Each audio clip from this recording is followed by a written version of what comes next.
हम लोग की 3-4 मांगे हैं। पहला मांग हम लोग का यही है कि जो बीपीएससी परीक्षा हुई है, प्रारंभिक परीक्षा, उसको पूर्णतः निरस्त करके पुनः कराई जाए। साथ ही साथ जो दूसरी मांग है वो प्रश्न पत्र की तैयारी को लेकर है कि तैयारी से लेकर और आयोजित कराने तक की जितनी प्रक्रिया उसकी जांच, कोई भी परीक्षा हो बिहार में उसके लिए एक एसओपी बनना चाहिए प्रॉपर ढंग से, ताकि इस तरह की कमियां कभी सामने जो भी प्रशासनिक अधिकारियों ने अपने अपने स्टेटमेंट दिए हैं उसी में अनियमितता दी जाती है। डीएम साहब की कुछ और स्टेटमेंट है, बीपीएससी कुछ और स्टेटमेंट है। के गर्दनीबाग धरना स्थल पर देखिए इस वक्त मेरी मौजूदगी है, जहां पर छात्र अभ्यर्थियों के साथ रिमांशु सर बैठ गए हैं। ऐसे में आयोग से यह रिक्वेस्ट कर रहे हैं कि जिस तरीके से परीक्षाएं ली गई थी 17वीं को देखते हुए, इसको लेकर फिर से एग्जाम लिया जाए। 912 सेंटरों पर देखिए पूरे बिहार में परीक्षा ली गई थी, जिसमें 4 लाख से ऊपर परीक्षार्थी शामिल हुए थे। ऐसे में रिमांशु सर से जुड़ेंगे, बात करेंगे। सर बैठे हैं, छात्र अभ्यर्थियों के हित में मांग क्या है और आखिरकार क्यों?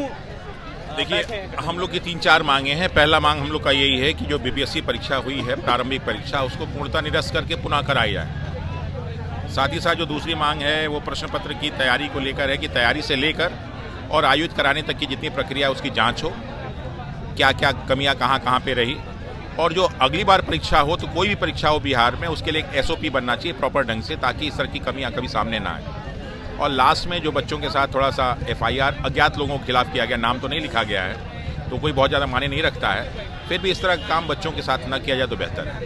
ये चार उन्होंने कई तरह की अपनी बातें रखी, जहां उन्होंने कहा कि फोन अंदर असामाजिक तत्वों के द्वारा लेके चला जाया गया था, तो ऐसे में इतनी सुरक्षा के बावजूद फोन कैसे आयोग के अंदर चला गया, सवाल उठा है। देखिए, छात्रों को असामाजिक तत्व कहना हमारे जैसे उचित नहीं है। वो सारे के सारे बच्चे पढ़ने वाले थे, एग्जाम देने वाले थे, वरना असामाजिक तत्व बीपीएससी की तैयारी नहीं करते। वो बाकी छोटे मोटे एग्जाम की तैयारी एक बार कर भी सकते हैं, वैसे असामाजिक तत्व परीक्षा की तैयारी नहीं करते हैं, तो इसलिए उनको असामाजिक तत्व करना सही शब्द नहीं है। आप ये कह सकते थे थोड़े से चुलबुले लड़के थे, थोड़े से शैतान बच्चे थे, कह सकते हैं, पिता है तो बच्चों को कुछ भी कह सकते हैं, बट ये असामाजिक तत्व नहीं थे। कई अभ्यर्थी आपसे जुड़े होंगे, कई अभ्यर्थी आपके स्टूडेंट भी होंगे।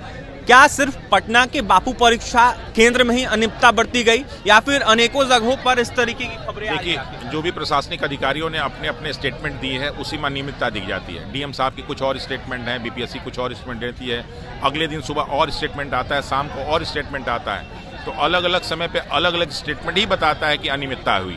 अभी तक एक ही सेंटर का पेपर रद्द किया गया है। वो एक सेंटर नहीं, वो 23 सेंटर के बराबर है।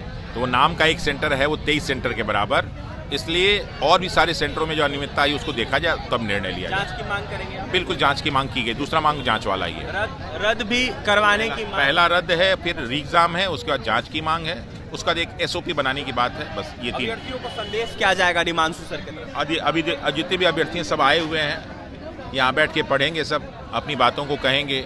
तो हम लोगों ने कहा कि हम लोग संवाद करने आए हैं, अगर उनको कुछ पूछना है तो पूछ सकते हैं, अगर कुछ बताना है तो बता सकते हैं। हम लोग की बातें सुने, कुछ वो तर्क करें, कुछ हम तर्क करें, कुछ अपनी बात हम रखें, कुछ वो बात रखें, और एक प्रॉपर सही समाधान निकले, ताकि भविष्य में इस प्रकार की समस्याएं ना आए। कोई अधिकारी क्या आए हैं आप लोगों से मिलने अभी तक? अभी आएंगे, अभी तो चूंकि अधिकारी नॉर्मली 10-11 बजे आते हैं, उनके पास बहुत सारे प्रशासनिक कार्य होते हैं, तो उसको निपटा के उसके बाद मिलने आएंगे हम लोग। क्या जाएगा? संदेश यही जाएगा कि जल्दी से जल्दी जो है बच्चों की बातों को सुनी जाए, उनके तथ्यों को लिया जाए और जल्दी से जल्दी एक सकारात्मक निर्णय लिया जाए। सकारात्मक निर्णय लेने की मांग कर रहे रिमांशु सर शिक्षक हैं, और ऐसे में 17वीं को देखते हुए देखिए गर्दनीबाग धरना स्थल पर बैठकर रिक्वेस्ट कर रहे हैं आयोग से, सरकार से, और यह साफ तौर पर कह रहे हैं कि अभ्यर्थियों के हित में फैसला लिया जाए और अभ्यर्थियों को देखते हुए जो है फैसला लेकर उनकी मांगों को पूरा किया जाए। फिलहाल री एग्जाम की मांगे हो रही है, इसके साथ ही तमाम अनेक सेंटरों का परीक्षा रद्द करने का मांग हो रहा है। रिमांशु सर को आप सुन रहे थे, और तमाम खबरों के लिए MC24 के साथ बने रहे। बहुत बहुत धन्यवाद।